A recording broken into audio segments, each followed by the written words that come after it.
जय श्री कृष्ण दोस्तों। महाराज परीक्षित गंगा की तट पर बैठे हैं। सभी संत इसी बात पर विचार कर रहे हैं कि महाराज परीक्षित का कल्याण कैसे हो, और इस बात का विचार कर ही रहे थे कि वहां संत शिरोमणि महाराज सुखदेव जी का आगमन होता है। बोलिए सुखदेव भगवान की जय। महाराज परीक्षित सुखदेव जी को प्रणाम करते हैं और कहते हैं कि हम तो आपराधिक क्षत्रिय हैं, फिर भी आज भगवान ने मुझे संत समागम का अधिकारी समझ लिया है। तभी तो महादेव कहते हैं कि गिरजा संत समागम सम न लाभ कछु आन। संत के मिलने जैसा कोई लाभ नहीं है। हमको संत समागम का लाभ आज भगवान की कृपा ने दिया। आप स्वयं पधारे और हमको तीर्थ के जैसा पवित्र बना दिया, क्योंकि आप जैसा महात्मा जहां विराजमान होता है वहां का कण कण पवित्र हो जाता है, वह स्थान तीर्थ हो जाता है। आप तो तीर्थ को तीर्थ बनाने वाले हैं। कैसी सुंदर स्तुति महाराज परीक्षित कर रहे हैं कि आप जैसे महात्माओं को तो कोई याद कर ले।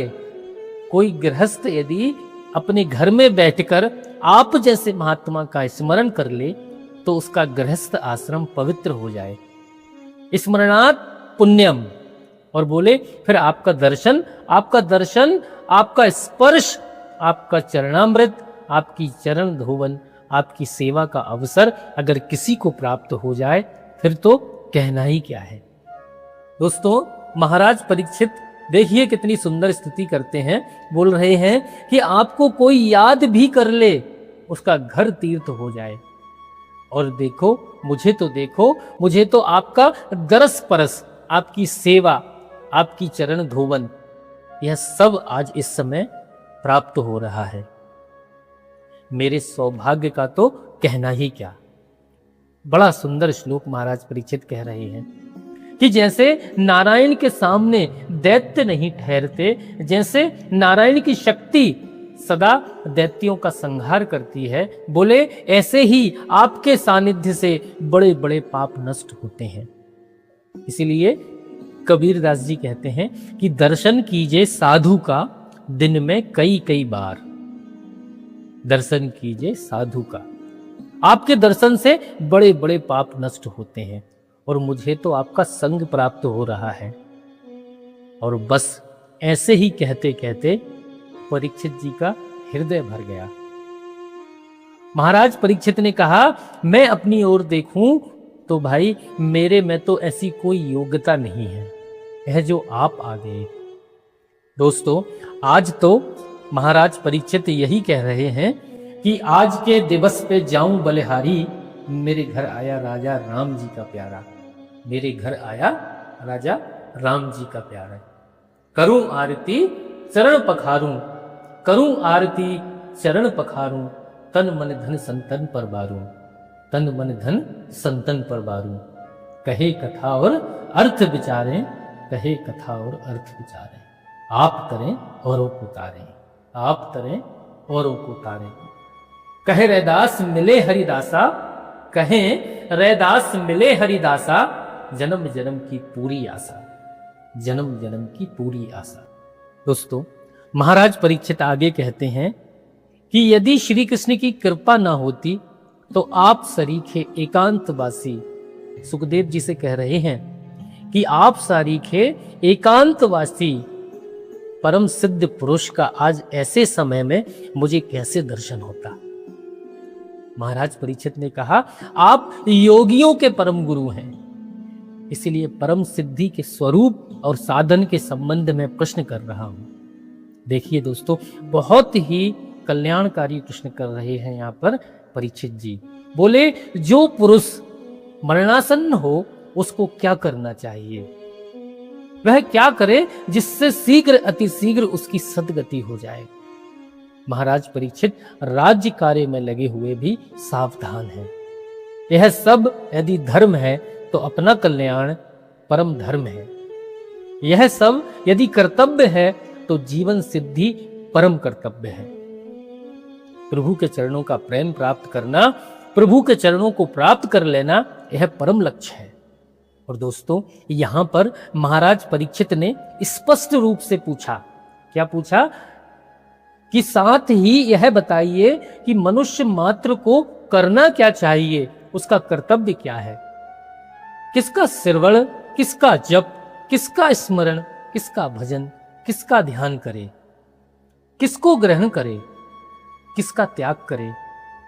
महाराज परीक्षित ने कहा, यह तो सुयोग बन गया है, भगवान की कृपा से यह सुयोग बन गया, संत समागम आज मुझे प्राप्त हो रहा है। यहां पर सुखदेव जी के लिए राजा परीक्षित क्या बोलते हैं, बोले आपका तो दर्शन अत्यंत दुर्लभ है, न लक्ष्यते हिरावस्थानमपि गोदोहन क्वचित।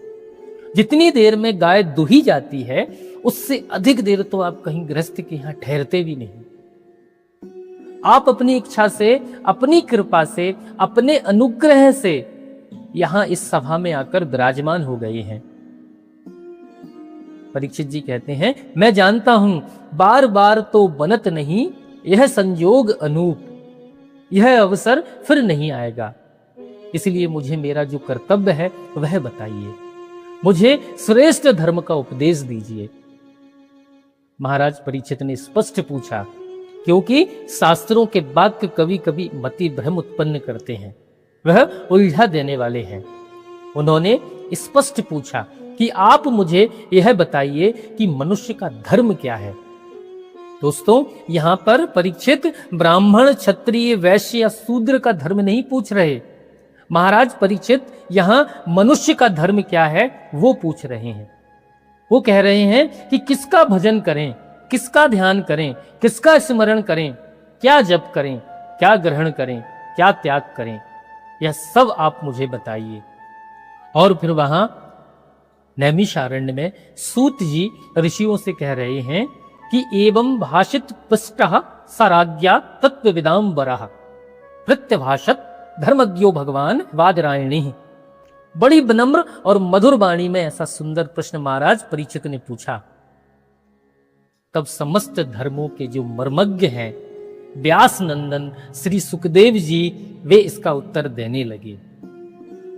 दोस्तों, यहां पर श्रीमद् भागवत का प्रथम स्कंध विराम लेता है और यहां से आगे दूसरे स्कंध से 12वें स्कंध तक जो भी कहा गया है वह महाराज परीक्षित के पूछे हुए इस एक प्रश्न का उत्तर है।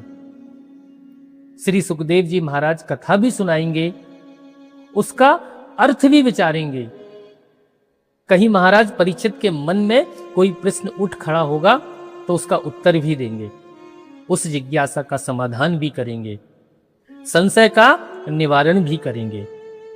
तो दोस्तों, आज यहां प्रथम स्कंद विराम लेता है, द्वितीय स्कंद से आगे की कथा प्रारंभ होती है जो सुखदेव जी महाराज के मुख से प्राप्त होगी। तो दोस्तों, आज की यह कथा भगवान के श्री चरणों में समर्पित करते हुए यहीं पर विराम देते हैं। कथा निरंतर जारी रहेगी। जय श्री कृष्ण।